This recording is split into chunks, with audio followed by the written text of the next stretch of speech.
Hi everyone, welcome to my YouTube channel. आज हम लेकर आए हैं एंशिएंट हिस्ट्री क्लासेस लेक्चर 3, जहां हम एंशिएंट इंडिया के अगले महत्वपूर्ण हिस्से को डिटेल में समझेंगे। ये लेक्चर्स आपको यूपीएससी, एसएससी, स्टेट, पीसीएस और सभी कॉम्पिटिटिव एग्जाम में एंशिएंट हिस्ट्री के लिए बड़े महत्वपूर्ण साबित होंगे।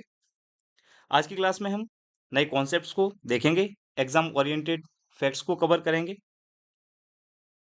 तो चलिए शुरू करते हैं एंशिएंट हिस्ट्री लेक्चर 3 और एक और महत्वपूर्ण कदम आपकी तैयारी की ओर। सबसे पहले आप हमारे टेलीग्राम चैनल को ज्वाइन करेंगे। क्यूआर कोड को स्कैन कीजिए और हमारे टेलीग्राम चैनल को ज्वाइन करिए, या डिस्क्रिप्शन बॉक्स में आपको मेरे टेलीग्राम चैनल की लिंक दी हुई है, तो वहां जाकर आप हमारे टेलीग्राम चैनल को ज्वाइन करेंगे ताकि आपको क्लासेस से रिलेटेड जो भी अपडेट रहेंगे वो आपको हमारे टेलीग्राम चैनल पर मिलती रहेंगी और साथ में ये पीडीएफ भी आपको हमारे टेलीग्राम चैनल पर ही उपलब्ध होंगी। अब सबसे पहले हम आज की क्लास को जब स्टार्ट करते हैं तो पहले मैं आपको पिछला रिकॉल करा दूं कि हमने पिछली क्लासेस में अभी तक क्या कवर किया है। हम पढ़ रहे हैं एंशिएंट इंडिया के जो हिस्ट्री के सोर्सेज हैं, स्रोत हैं, उनको पढ़ रहे हैं।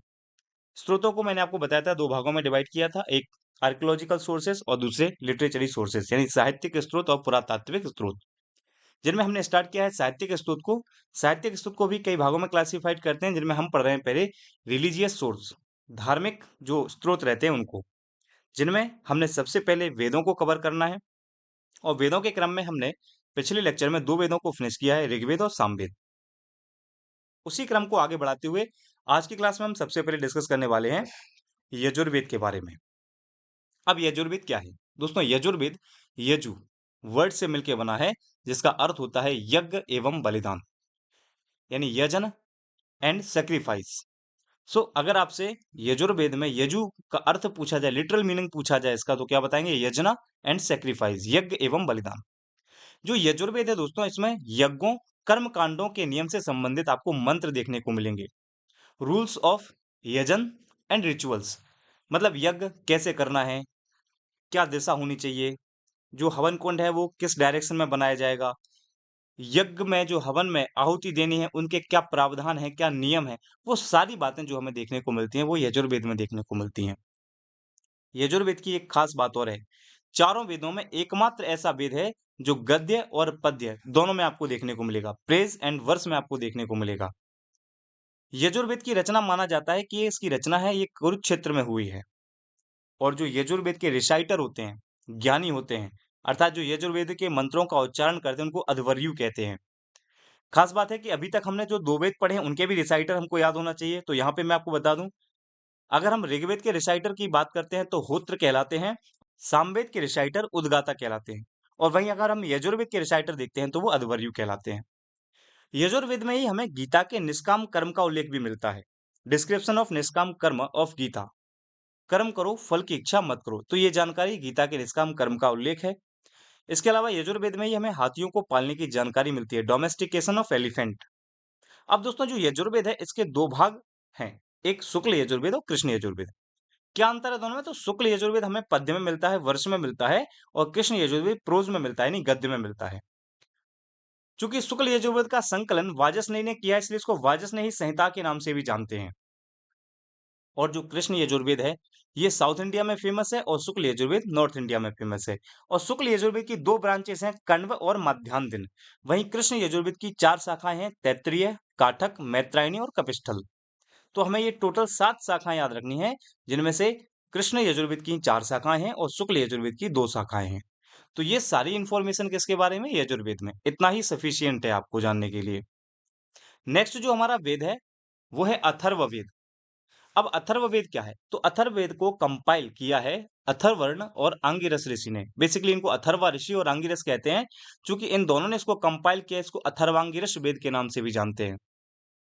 इसके अदर नेम है श्रेष्ठ वेद, भेषक वेद, ब्रह्म वेद, छंद वेद और छत्र वेद। ये सभी अथर्ववेद के ही अन्य नाम हैं जो आपको याद रखने हैं। क्या क्या? श्रेष्ठ वेद, भेषक वेद, ब्रह्म वेद, छंद वेद और छत्र वेद। याद रखेंगे जो अथर्ववेद के रिसाइटर हैं वो ब्रह्मा कहलाते हैं। तो यहां हमने चारों वेदों के रिसाइटर देख लिए, यजुर्वेद के भी, सामवेद के, ऋग्वेद के और अथर्ववेद के। तो अथर्ववेद के क्या कहलाते हैं? ब्रह्मा। इसके अलावा हमें अथर्ववेद में क्या क्या जानकारी मिलती है?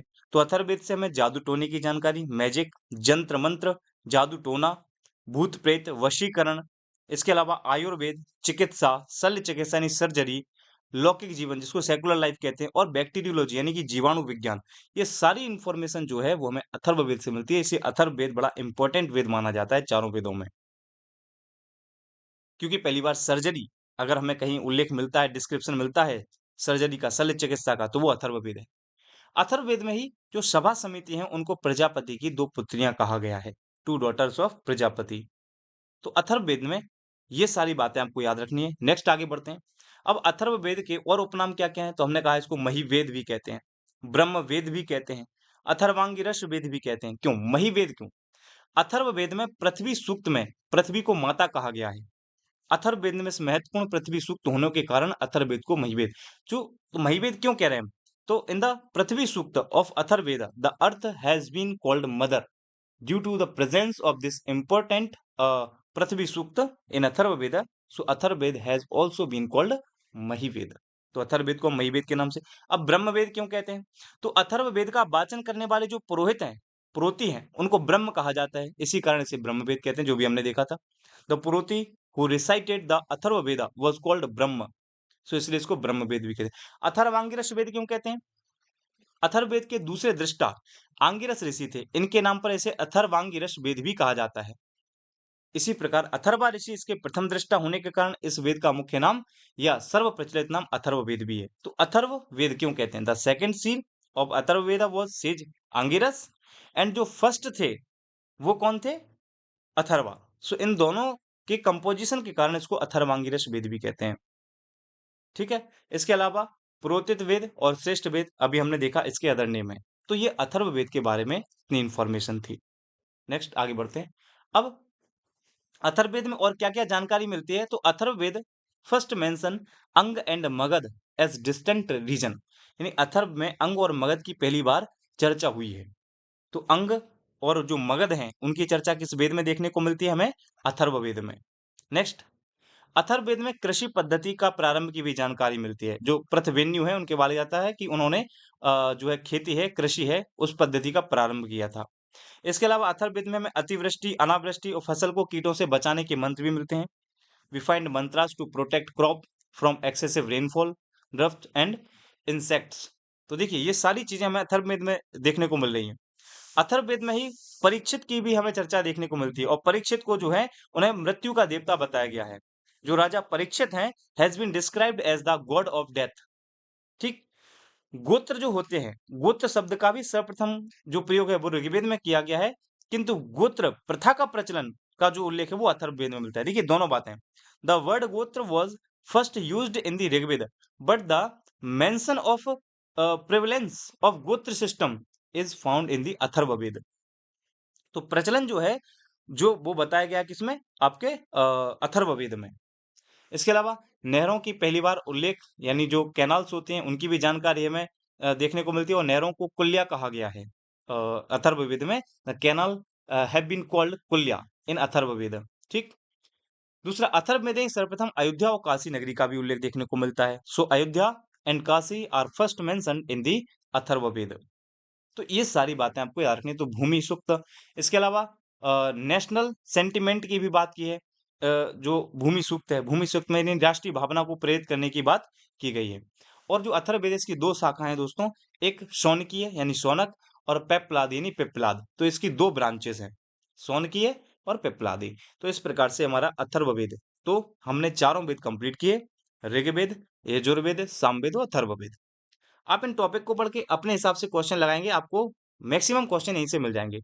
और जब हम इस टॉपिक को फिनिश करेंगे तो हम खुद पीवाईक्यू को डिस्कस करेंगे, तो आपको ऑटोमेटिक सारी चीजें क्लियर हो जाएंगी कि हम जो टॉपिक पढ़ रहे हैं, जो सीरीज हम चालू कर रहे हैं, ये आपके एग्जाम में बहुत हेल्पफुल होगी। बस आपको क्या करना है, लेक्चर को कंटिन्यू देखते रहना है, बने रहना है साथ में। चलिए, तो यहाँ हम वेदों को फिनिश करते हैं। अब वेदों के बाद जो नेक्स्ट क्रम आता है वो आता है ब्राह्मण ग्रंथ का, ब्राह्मण टेक्स्ट का। यहाँ हम समझेंगे कि ब्राह्मण ग्रंथ क्या है। जैसे यहाँ पर आपको शतपथ ब्राह्मण, ऐतरेय ब्राह्मण, ये ब्राह्मण ग्रंथ हैं क्या, इनको समझते हैं। तो देखिए दोस्तों, अगर हम ब्राह्मण ग्रंथ की बात करते हैं तो the understand the rituals and procedures of yajan, यानी जो यज्ञ है और कर्म कांड है उनकी विधान क्रियाओं को समझने हेतु हमें आवश्यकता पड़ी है ब्राह्मण ग्रंथों की।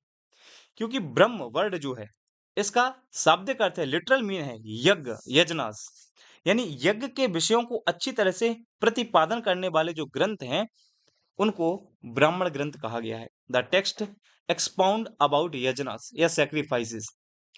क्योंकि वेदों की भाषा क्लिष्ट है, कठिन है, तो उनको सरलीकृत रूप से लोगों को समझाने के लिए जो अन्य ग्रंथ बाद में लिखे गए वो ब्राह्मण ग्रंथ कहलाए। तो इसमें लिखा है वेदों के गूढ़ तथ्यों को सरलीकृत भाषा में प्रस्तुत किया गया। The complex fact of the Vedas presented in simplified language. So ये ब्राह्मण ग्रंथ का औचित्य है, महत्व है। अब ब्राह्मण ग्रंथों के दो भाग होते हैं, एक विधि और एक अर्थवाद। विधि क्या है? इसमें बताया जाता है कि यज्ञ अनुष्ठान कब करने हैं और कैसे करने हैं। और जो अर्थवाद है उसमें बताया जाता है कि निंदा और प्रशंसा का सन्निवेश है, यानी इसमें क्या होगा, कंडेमिनेशन होगा और प्रेज होगा। यानी ये जो अर्थवाद है ये कहता है कि अगर आप यज्ञ निषिद्ध वस्तुओं की निंदा करते हैं, यानी जहां आप कहेंगे कि यज्ञ करना गलत है उसकी ये निंदा करेगा, और यज्ञोपयोगी वस्तुओं की ये प्रशंसा करता है। Object used for Yojana are praised. तो ये इसके दो भाग देखने को मिलते हैं ब्राह्मण ग्रंथ के, विधि और अर्थवाद, मेथड और अर्थवाद। अब देखिए जो ब्राह्मण ग्रंथ हैं विभिन्न वेदों के हैं। जैसे हम सबसे पहले ऋग्वेद के ब्राह्मण ग्रंथ देखते हैं। तो ऋग्वेद के दो ब्राह्मण ग्रंथ हैं, ऐत्रेय और कौशिक की। तो इस पूरे स्लाइड में हम बात करने वाले हैं ऐत्रेय ब्राह्मण की। तो देखो ऐत्रेय जो ब्राह्मण है इसके रचयिता है महिदास। कौन है? महिदास। तो देखिए यह ऋग्वेद का एक ब्राह्मण ग्रंथ है, इसका संकलन महिदास ने किया था। इन्हीं महिदास की मां इत्रा थी, इन्हीं के नाम पर इसका नाम क्या पड़ा? Aitareya. So it was compiled by Mahidasa. It was named Aitareya after Mahidasa's mother Itara. ये ध्यान रखना है आपको कि बेसिकली जो इनकी माँ है इत्रा, उनके नाम पर इसका नाम ऐत्रेय पड़ा है। दूसरा, इसमें 40 चैप्टर है, 40 अध्याय है, और ये ऋग्वेद की साकल शाखा से संबंधित है। हमने पढ़ी था ना ऋग्वेद की साकल, वास्कल, अश्वलायन, तो उनमें साकल शाखा से संबंधित है। इसमें हमें रूल्स ऑफ कोरोनेशन मिलते हैं, यानी कि राज्याभिषेक के नियम। तो बेसिकली राजत्व की अवधारणा का सर्वप्रथम जो उल्लेख है वो ऐत्रेय ब्राह्मण से ही प्राप्त होता है। और ऐत्रेय ब्राह्मण में कहा गया है कि ब्राह्मण राजा पर आश्रित है परंतु राजा से श्रेष्ठ है। The first mention of the concept of kingship is found in the Aitareya ब्राह्मण, which states that the Brahmin is dependent on the king but is superior to the king। तो ये स्टेटमेंट कहाँ मिलता है? ऐसे एग्जाम्स में क्वेश्चन पूछे जाते रहे हैं, आप देखेंगे उठा के, तो हमें याद रखना है स्टेटमेंट ऐत्रेय ब्राह्मण में देखने को मिलता है। ऐत्रेय ब्राह्मण में अनंत, अथाह, अगाध, सागर की चर्चा की गई है। आपको याद रखना है क्या? ओशियंस की चर्चा किस ब्राह्मण टेक्स्ट में की गई? तो ऐत्रेय ब्राह्मण में की गई है। जो ऐत्रेय ब्राह्मण है वो किसकी चर्चा कर रहा है? ओशियन की चर्चा कर रहा है। इसके अलावा ऐन्द्रा महाभिषेक का भी वर्णन इसमें देखने को मिलता है। ऐन्द्रा महाभिषेक और ऐत्रेय ब्राह्मण में पुत्री के जन्म को दुखों का कारण बताया गया है। The Aitareya Brahmana, the birth of a daughter has been described as the cause of sorrow. So ये सारी बातें हमें ऐत्रेय ब्राह्मण की याद रखनी है। इसके अलावा ऐत्रेय ब्राह्मण में बताया गया है कि नॉर्थ में कुरु का शासन था, ईस्ट में विदेह का, साउथ में भोज्य का, और वेस्ट में नीच का शासन था। और एक जो द फेमस स्टेटमेंट है चरैवेति, चरैवेति, इसका उल्लेख हमें ऐत्रेय ब्राह्मण में देखने को मिलता है। अब क्या है चरैवेति, चरैवेति? तो देखिए जो चरैवेति, चरैवेति स्टेटमेंट है ये ऐत्रेय ब्राह्मण में चलते रहो का संदेश है। जो राजा हरिश्चंद्र के पुत्र जो रोहित थे उसको इंद्र द्वारा दिया गया था। तो ये सारी डिस्क्रिप्शन हमें ऐत्रेय ब्राह्मण में देखने को मिलते हैं। सारी बातें आपको याद रखनी है। और अब ऋग्वेद का जो अगला टेक्स्ट है वो है कौशिक की। कौशिक की जो है इसके कंपाइलर ऋषि कौशिक की ही हैं, और ये रचयिता इसके कौशिक की हैं, और ऑल्सो नोन है सांख्यायन ब्राह्मण, इसको सांख्यायन ब्राह्मण भी कहते हैं। और ये ऋग्वेद की वास्कल शाखा से संबंधित है, related to Vashkala branch of Rigveda. खास बात यह है कि इसमें जर, जोरू व जमीन को संघर्ष का मुख्य कारण बताया गया। ऐसे स्टेटमेंट के रूप में क्वेश्चन पूछे जाएंगे। Money wife land were main reason for conflict. किस ब्राह्मण टेक्स्ट में कहा गया है? कौशिक की। और ये किस वेद का है? ऋग्वेद का। नेक्स्ट हमारा है यजुर्वेद। अब यजुर्वेद के जो ब्राह्मण ग्रंथ है उनके बारे में देख लेते हैं।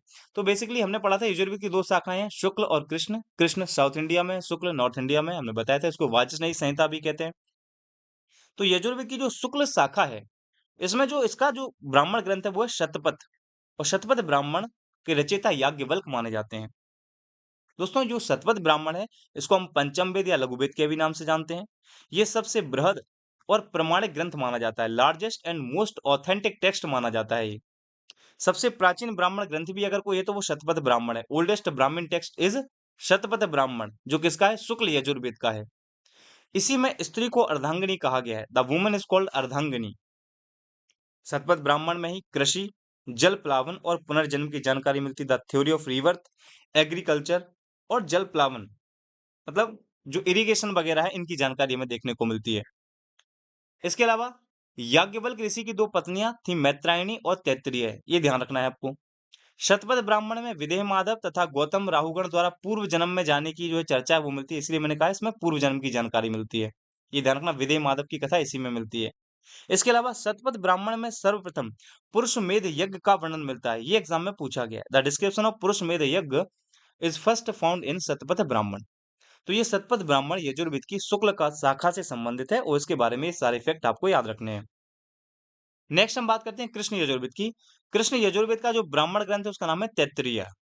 और तैत्तिरीय में दो बातें बस याद रखनी है, एक तो इसमें 3 ऋण, 3 डेप्थ की बात की गई है और पंच महायज्ञ की बात की गई है। अब 3 ऋण कौन-कौन से हैं? तो देव ऋण, ऋषि ऋण और पितृ ऋण। इसको हिंदी इंग्लिश दोनों में ऐसे याद रखेंगे। और पंच महायज्ञ में आता है ब्रह्म यज्ञ, देव यज्ञ, भूत यज्ञ, पितृ यज्ञ और मनुष्य यज्ञ। इन पांचों यज्ञ यानी पंच महायज्ञ की जानकारी और 3 ऋणों की जानकारी हमें यजुर्वेद की कृष्ण यजुर्वेद शाखा के तैत्तिरीय ब्राह्मण ग्रंथ से देखने को मिलता है। सो ये हमारे सेकंड वेद यानी यजुर्वेद के ब्राह्मण ग्रंथ हो गए। अब 2 वेद और हैं हमारे, सामवेद और अथर्ववेद। उनके भी हम ब्राह्मण टेक्स्ट देखते हैं। तो सबसे पहले हम बात करते हैं सामवेद। सामवेद के हम लगभग ये 3-4 ब्राह्मण टेक्स्ट देख रहे हैं। इसमें पंचविश, तांडव, महाब्राह्मण है, षड्विश है और जैमिनीय या तलबकार है। देखिए जो पंचविश ब्राह्मण है इसमें हमें आचार्य तांड्य जो शतपथ ब्राह्मण के बाद सबसे बड़ा ब्राह्मण ग्रंथ माना जाता है और इसकी रचना तांड्य मुनि ने की, इसलिए इसको तांड्य ब्राह्मण भी कहते हैं। तो आचार्य तांड्य इसके राइटर माने जाते हैं। और द बिगेस्ट ब्राह्मण text after Shatapatha Brahmana is पंचविश या तांड्य या महाब्राह्मण। इसमें जो विषय हैं, जो टॉपिक हैं, वो सोमयज्ञ और इंद्र को वर्णों का उत्पत्तिकर्ता माना जाता है। इसमें Somayajna, Indra as the originator of caste, तो ये भी देखने को मिलेगा। जो षड्विश ब्राह्मण है जिसको अद्भुत ब्राह्मण भी अपन कहते हैं, इसमें अकाल, भूकंप और जादू टोना की जानकारी मिलती है। फेमाइन, अर्थक्वेक, इन सब की जानकारी हमें मिलती है। दूसरा, जैमिनी या तबलकार जो ब्राह्मण ग्रंथ है इसके रचयिता माने जाते हैं वेद व्यास के शिष्य जैमिनी, और जैमिनी के शिष्य थे तलबकार। ठीक, इसलिए इसको जैमिनी और तलबकार ब्राह्मण ग्रंथ भी कहते हैं। ऑथर कौन है? Jaimini, disciple of Vedavyasa and Talavakara और डिसाइपल ऑफ जैमिनी। सो इसलिए ध्यान रखना, जैमिनी और तबलकार दोनों ने मिलकर इसको लिखा है, इसलिए इसके ऑथर माने जाते हैं। इसी इनके नाम पर ये जैमिनी और तलबकार इसका नाम पड़ा। साथ में जो जैमिनी है इसका ब्राह्मण ग्रंथ है, इसी में कहा गया है ऊंचे मत बोलो, भूमि व दीवारों के भी कान होते हैं। Don't speak loudly, even the earth and walls have years. ये स्टेटमेंट कई दफा एग्जाम में पूछा गया है। तो ये सामवेद के जैमिनी ब्राह्मण ग्रंथ में हमें देखने को मिलता है। और अंत में हम बात कर लेते हैं अब अथर्ववेद के ब्राह्मण ग्रंथ की, जिसका एकमात्र ही ब्राह्मण ग्रंथ है गोपथ ब्राह्मण, जिसके रचनाकार हैं, ऑथर हैं ऋषि गोपथ, इसलिए इसका नाम पड़ा गोपथ ब्राह्मण। इसमें ओमकार, कैवल्य की अवधारणा, कॉन्सेप्ट ऑफ कैवल्य, इसके अलावा इसकी जो दो शाखाएं थी पिप्पलाद, तो ये पिप्पलाद शाखा से संबंधित है और इसी में सृष्टि की उत्पत्ति, ओरिजिन ऑफ द यूनिवर्स के बारे में बताया गया है। सो इस प्रकार से आज के लेक्चर में हमने जो हमारे 2 वेद शेष रह गए थे, यानी कि यजुर्वेद और अथर्ववेद, उनको फिनिश किया है और साथ में हमने ब्राह्मण टेक्स्ट को फिनिश किए हैं। एक बार आप इनको टेबल के फॉर्म में देख लीजिए। तो वेद ऋग्वेद के हैं ऐत्रेय और कौशिक की, यजुर्वेद के हैं शतपथ और तैत्तिरीय, सामवेद के हैं पंचविश और जैमिनीय और अथर्ववेद का एक है गोपथ। इसके अलावा जो षड्विश ब्राह्मण है इसमें इंद्र तथा अहिल्या आख्यान देखने को मिलता है। आपको narrative of Indra and Ahilya exam में पूछा जाएगा। इसके अलावा शतपथ ब्राह्मण में उपनयन संस्कार, राजा दुष्यंत की कथा, अश्विनी कुमार द्वारा च्यवन ऋषि को यौवन दान देने जैसे आख्यान शतपथ ब्राह्मण में आपको देखने को मिलेंगे, है ना? तो ये सारी बातें आपको और अपने नोट्स में ऐड कर लेनी है। इनके प्रॉपर नोट्स बनाइएगा, इनको बार-बार रिवाइज करिएगा और जब हम इसको टॉपिक को फिनिश कर रहे होंगे तो हम इसके क्वेश्चंस लगाएंगे, तो आपको ऑटोमेटिक सारी चीजें क्लियर होंगी। तो दोस्तों यह था हमारा लेक्चर 3 एंशिएंट हिस्ट्री की इस इंपॉर्टेंट सीरीज का। उम्मीद है कि आज का पूरा कंटेंट आपको क्लियर और याद रखने लायक लगा होगा। अगर ये लेक्चर आपके लिए हेल्पफुल रहा हो तो लाइक करना ना भूलें, अपने दोस्तों के साथ शेयर करें और डेली रेगुलर क्लासेस पाने के लिए हमारे चैनल को सब्सक्राइब जरूर करें। तो मिलते हैं नेक्स्ट वीडियो में, तब तक अपना ध्यान रखें। Thank you.